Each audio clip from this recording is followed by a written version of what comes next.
In the year 2173, Earth was barely hanging on. After centuries of ecological collapse, political upheaval, and mysterious disappearances of entire cities, humanity had turned inward, desperate to preserve what little remained. The skies were gray with artificial clouds filtering radiation, and underground cities thrived while the surface slowly died. But the greatest secret of Earth was buried beneath Antarctica, beneath ice older than human civilization. And Dr. Ilara Miles had just found it. Ilara, a theoretical physicist turned archaeologist, had long been considered eccentric by the scientific community. Her obsession with chronogenic anomalies, evidence of time manipulation in ancient structures, made her a pariah in traditional circles. But when seismic scans revealed a geometric structure 3 miles under the ice shelf, she was funded, barely, to lead an expedition. It wasn't just a structure, it was a machine. And it wasn't human. The expedition team called it the Vault. Black metal, seamless and humming with dormant energy. It defied carbon dating and bore inscriptions in a language no human had ever seen. Then, something strange happened. As Ilara approached the Vault's control pedestal, her wristwatch stopped. Everyone's devices died.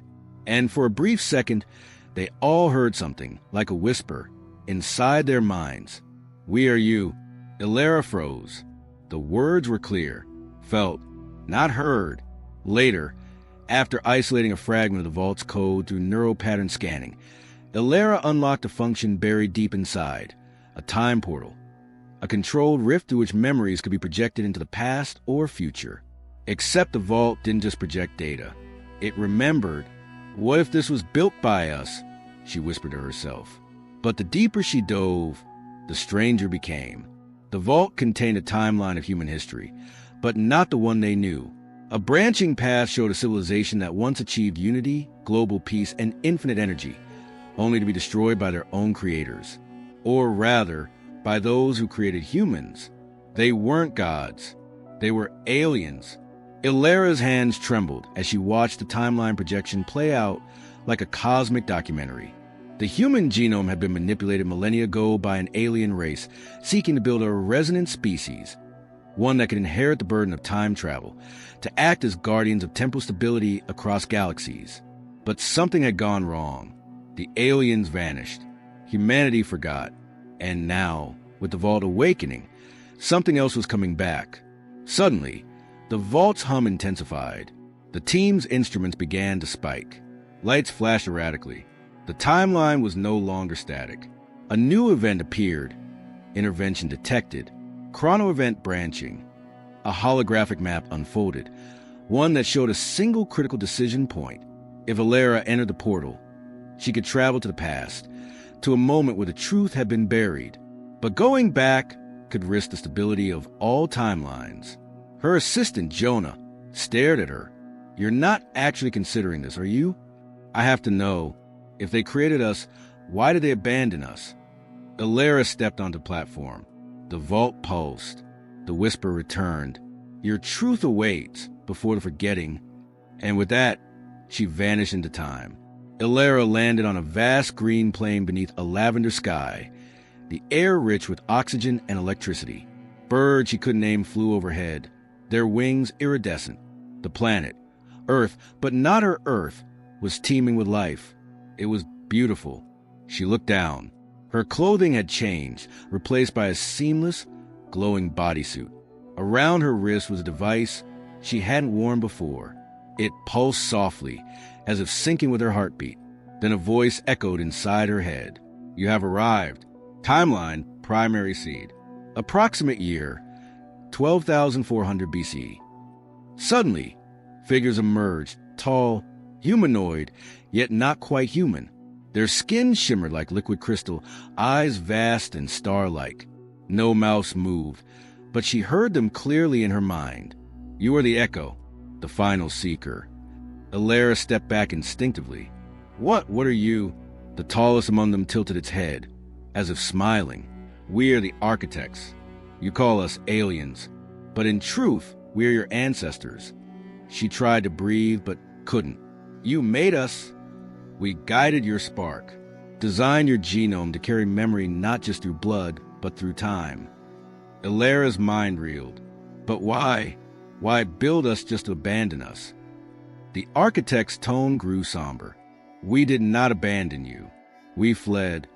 A new hologram bloomed from her wrist, showing a war, worlds burning, massive, horned creatures devouring stars, an ancient enemy, not of flesh, but of entropy, of unmaking. They are the silence, not born, but formed when galaxies collapse in unthought. They consume history. They sought to erase our kind and all memory of us. We made you, the architect said, to remember, to survive the forgetting. Illyra's voice cracked. Why now? Why tell me this? Because they have found your time. Suddenly, the vision changed. Illyra saw her Earth crumbling, not just from war or climate collapse, but from temporal fractures, events unraveling out of order, cities flickering in and out of time, memories of people who never existed. It wasn't just destruction, it was erasure. The vault wasn't a weapon, it was a seed, a memory archive, buried so the truth could be reborn in humanity's darkest hour. And I'm the one who found it, Illyra whispered. The architect extended a long hand. There is more. In a flash, she saw herself, older, wiser, wearing the same suit she now wore, guiding a generation of hybrid humans who could sense time like a thread. She wasn't just a messenger. She was the bridge, back in the present. Jonas stared at the empty platform where Illyra had vanished. Lights dimmed. The vault fell silent again. He turned to the others. She's not coming back, is she? But then, a pulse. The vault reopened, and Illyra stepped out. Her eyes were glowing faintly. She carried nothing but knowledge. Jonah ran to her. Are you okay? She smiled, then fell to her knees, overwhelmed by the weight of it all. They didn't abandon us. They protected us. We're more than what we think we are. She reached into her pocket and handed him a crystal, etched with codes. The vault isn't a time machine, she said. It's a memory machine, and we're the ones meant to carry it forward. In the months that followed, Earth's nations united, not under threat, but under purpose. The vault's secrets helped rebuild not just technology, but hope. Illyra led the Time Resonance Initiative, a coalition of scientists and philosophers who learned to bend, shape, and protect time. But it came with a rule. Do not travel back again, only forward, for in the past lay temptation, and in the future, destiny. Before the project's launch, Illyra stood at the vault one last time. She placed her palm on the surface. It hummed gently. Why me? She whispered, and the vault replied, just once, because you remembered.